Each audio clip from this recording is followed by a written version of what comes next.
സിറിയയുടെ സമ്പദ്വ്യവസ്ഥയിലെ മാറ്റം പശ്ചിമേഷ്യയുടെ സാമൂഹിക രാഷ്ട്രീയ സാഹചര്യത്തെ മാറ്റിമറിക്കും. അതിൻ്റെ തുടക്കമാണ് 4 പതിറ്റാണ്ടോളമായി നിലനിൽക്കുന്ന ഉപരോധങ്ങൾ നീക്കം ചെയ്യുന്ന നടപടി.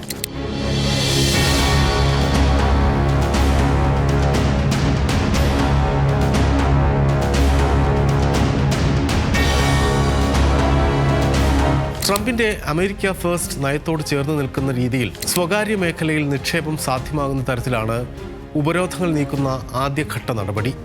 ഇതിനായി സിറിയയിലെ ഒരു കൂട്ടം വ്യക്തികൾക്കും സ്ഥാപനങ്ങൾക്കും മേലുള്ള ഉപരോധം നീക്കാനുള്ള നടപടിയാണ് US ട്രഷറി വകുപ്പ് സ്വീകരിച്ചത്. 2019 സീസർ സിറിയ സിവിലിയൻ പ്രൊട്ടക്ഷൻ നിയമത്തിൽ US വിദേശകാര്യ വകുപ്പ് ഇളവ് വരുത്തുന്നതോടെ സിറിയയുടെ വ്യാപാര സാധ്യത ഉപയോഗപ്പെടുത്താൻ അമേരിക്കയുടെ പങ്കാളികൾക്കും സുഹൃത്തുക്കൾക്കും കഴിയും.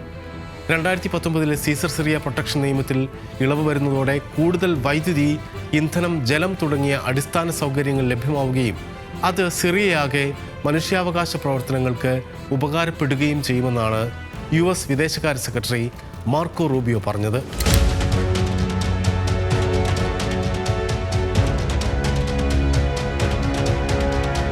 സിറിയൻ പെട്രോളിയം ഉൽപ്പന്നങ്ങൾ അടക്കമുള്ളവയുടെ സാമ്പത്തിക ഇടപാടുകളും സാധ്യമാകുന്ന തരത്തിൽ സിറിയയിൽ നിക്ഷേപം നടത്താൻ ഇനി കഴിയും. US പ്രസിഡന്റ് ഡൊണാൾഡ് ട്രംപ് തന്റെ സൗദി സന്ദർശനത്തിനിടെയാണ് സിറിയയ്ക്കെതിരായ ഉപരോധം നീക്കുമെന്ന് പ്രഖ്യാപിച്ചത്. കിരീടാവകാശി മുഹമ്മദ് ബിൻ സൽമാനാണ് സിറിയയ്ക്കായി ശ്രമം നടത്തിയതെന്ന് ട്രംപ് തന്നെ പറഞ്ഞു. പിന്നാലെ സിറിയൻ പ്രസിഡന്റ് അഹമ്മദ് അൽ ഷരായുമായി ട്രംപ് നേരിട്ട് കൂടിക്കാഴ്ച നടത്തുകയും ചെയ്തു.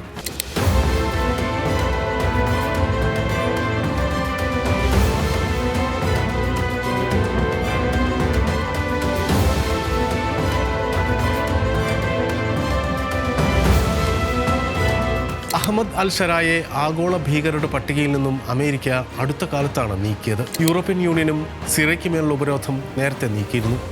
അമേരിക്ക സിറിയൻ സർക്കാരിനെതിരായ ഉപരോധങ്ങൾ നീക്കം ചെയ്യുമ്പോൾ അവിടെ ബാങ്കിംഗ്, ഗതാഗത, വിനോദസഞ്ചാര, ഫോസിൽ ഫ്യൂവൽ അടക്കമുള്ള മേഖലകൾക്ക് ഗുണകരമാകും.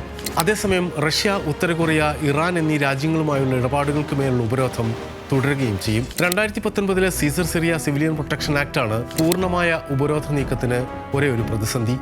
ട്രംപിന്റെ ആദ്യ ടേമിൽ കൊണ്ടുവന്നതാണ് ഈ ആക്ട്.